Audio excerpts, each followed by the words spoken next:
Hey guys, welcome back to another episode of Spazcraft here on our survival server. This next episode or two is going to be a complete tour of the Spazcraft server, including everything it spawned, some of the stuff, and a couple other regions of the server that I feel are reasonable for me to take the time to go out and travel to. I think it's going to be nice to do a full tour here, just to, because I've never really done that before, and I think it's just going to be a good thing to do, is a good mark in the timeline of the server. So I'm going to start probably over here in this far corner, and then we'll just kind of work at each person's base at a time, and then the spawn area, and then a few other spots. It might take an episode or two, I'm not really sure. I'm going to kind of cut this up into spots to try and cover everything, because I think this is going to be the last good batch of episodes here, as it looks like we're going to be considering a new world now that the 1.10 snapshots are out. So first off, we are on 1.9.4 now. We've been playing on that for a little bit. Again, it was mostly just bug fixes. I think I might have mentioned that in one of the other episodes. No, I don't think I did. I think we're on the pre-releases. But I just really just fixed a bunch of bug fixes. No features to say that were added. Over the last month, no one has really done very much at all, because we were finishing up with finals and everyone kind of lost interest and we're busy, but we're looking for something to do for the summer. We're deciding, do we want to commit to this world, or do we want to do a new world in the snapshots, because we all really enjoy playing the snapshots each week and seeing all of the new stuff that is updated. Okay, starting over here in the far corner is a place that we have not explored too much. I really didn't spend too much time here. This was Chadwick and the Fire Master, and I forget the other guy's name. The three of them that were Skatum's friends, and they have built a whole bunch of stuff over here. So this was basically their base. It was the mountainside here that they've kind of terraformed up. I'm not sure if they've done too much with this since, but they do have a gate here that does close, which is nifty. We have a lava stuff. I know we were in here before, so I'm not sure if too much has changed since we were, but a nice little lookout area and a couple floors, it looks like, of lookout areas. Some bedrooms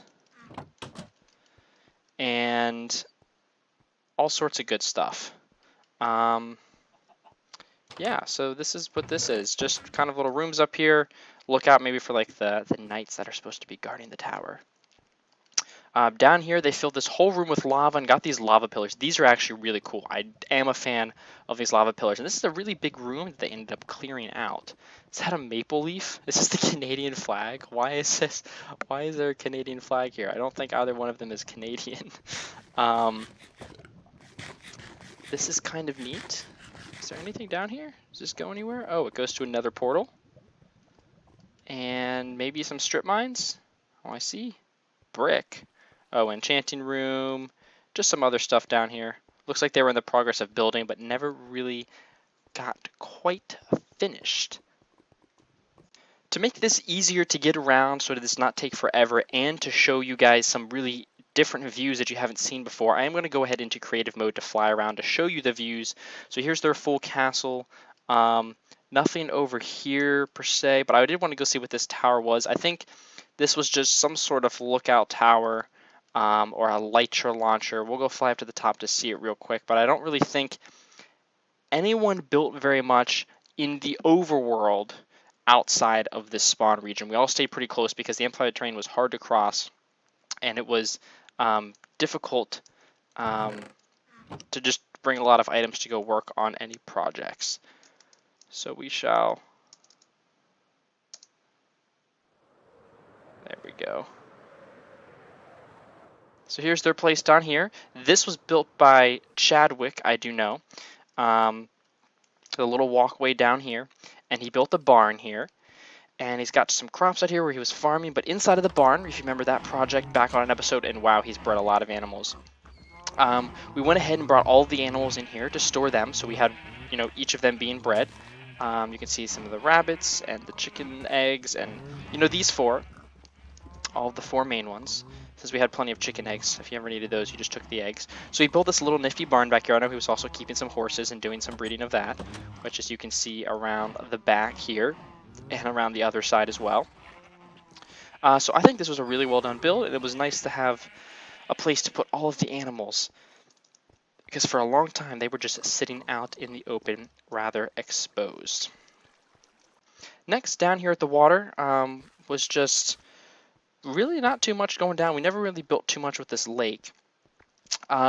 Here was the automatic fishing farm that I built. It was one of those basic designs where you walk in and you can fish. It's for AFK fish farming, and I think it did pretty well in its time. I know it got a lot of use, especially at the start. It's a great way to get a lot of resources when you spend your AFK time.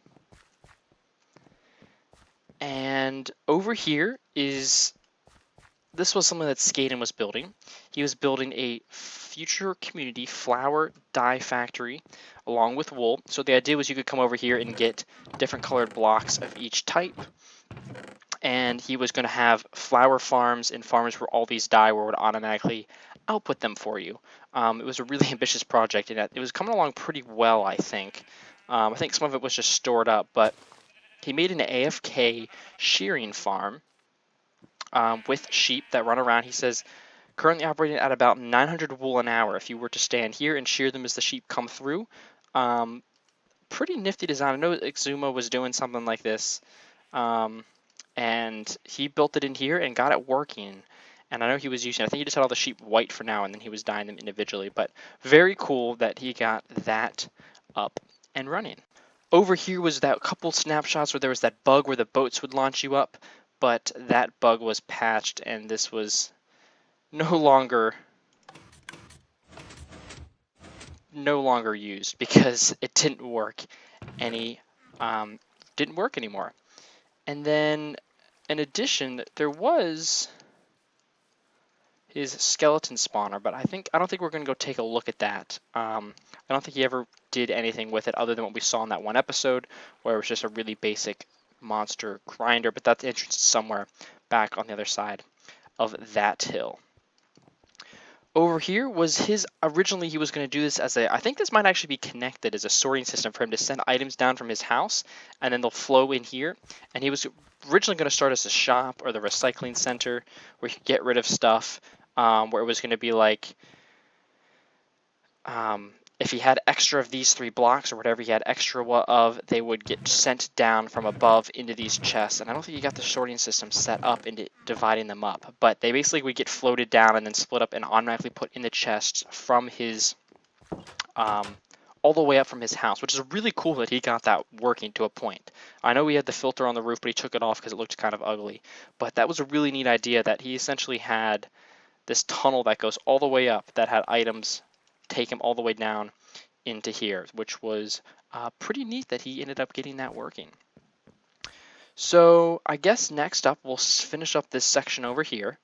Oh, I didn't know he was selling these.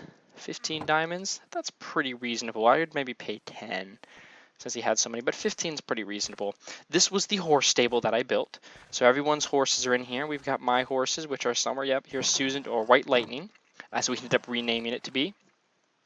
All of the horses' stats. Most of us had skeleton horses because there was not horses that actually spawned in this valley, despite all of the plains and forest, or plains and savanna.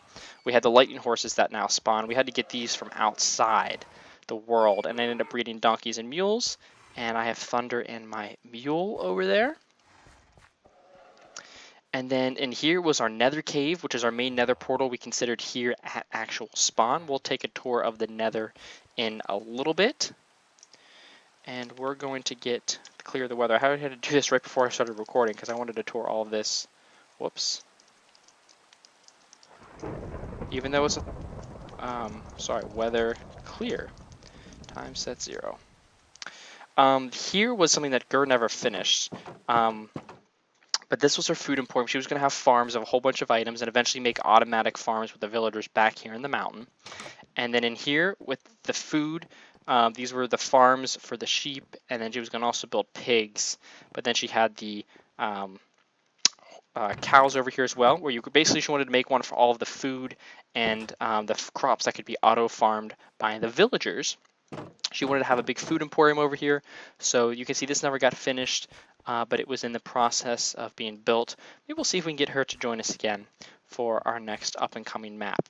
This was my horse speed and jump tester. This is probably the thing that I like the most on the server and I'm most proud of, and I think it came out looking nice and it was super functional and super awesome. I really ended up liking it a lot. And there's a button missing. Who took my button? Okay, well, we're just going to plop this back on because I think everyone's kind of done building on this. Okay, that'll get reset back. So I had this nice little area built up here. This was a really fun project to work on. Fun to make a video with the time lapse and stuff, and then a torch all the way up there. And then, you know, the jumping section and decorating it and even making like the areas like well here in the back all lit up and decorated and growing all these trees. I really did enjoy working on this quite a lot. So this is up to back and working. Ooh, and this is dark over here. This was a bakery that has never been implemented, but it was built by I. Davis. He wanted to take over the food emporium, but also sell things that, you know, the raw materials we were getting made in AFK farms, but he wanted to actually craft them into things and get them sold that way. So that's what he was going to do with this bakery, which was neat, but it never really got fully implemented. A cool build, though, into the mountainside here, and I like that he was thinking of building that here. So next up, we're going to go climb and take a look at Gur's location. First, we're actually going to view Preston, who was on the server for just a little bit. This was his unfinished house up here on the hillside. It's a really cool build out of just cobblestone, and I really liked this build, and I wish he would have came on to finish it. But he was taking over on this middle level here, which was just above this stuff here. And if you climbed either all the way up where these torches are or came up the waterfall, you would arrive to Gur's location. Hers was so unfinished, she didn't even have a steady way to get up to her base. And we never got to use this valley as well, which is rather unfortunate. So over here was her area she cleared on top. She had a lake on top, which I found really interesting that this actually spawned at this altitude. Very cool that she had this spawn up here. And this was her house. I think Zerthik helped her with the roof, but she kind of built up and they came up with the design for the rest of it. And of course used the banners, which I always forget exist in this game. Really nice banners. Again, unfurnished house, but she did end up building it completely. And here is her bedroom and her closet. And yeah, never really got to finish it and quite move in, but it really came out quite nice. She had a pretty good view from here because everything else was really built on the other side of this. So she could see everyone. She could see everyone's houses built up here. And then she could see, if you had your renders on, you could see even the stuff over there as well. Hey guys, thanks so much for watching. If you'd like to check out some more Minecraft, why not check out my Sky Factory 2 Let's Play with Zerthik and Necker by clicking here in the top left. If you'd like to see something else, you can check out my Eidolon Let's Play that I'll be finishing this summer by clicking here in the top right. You can follow me on Twitter down below, and then if you'd like what you've seen so far and you have yet to subscribe, click the big banner below.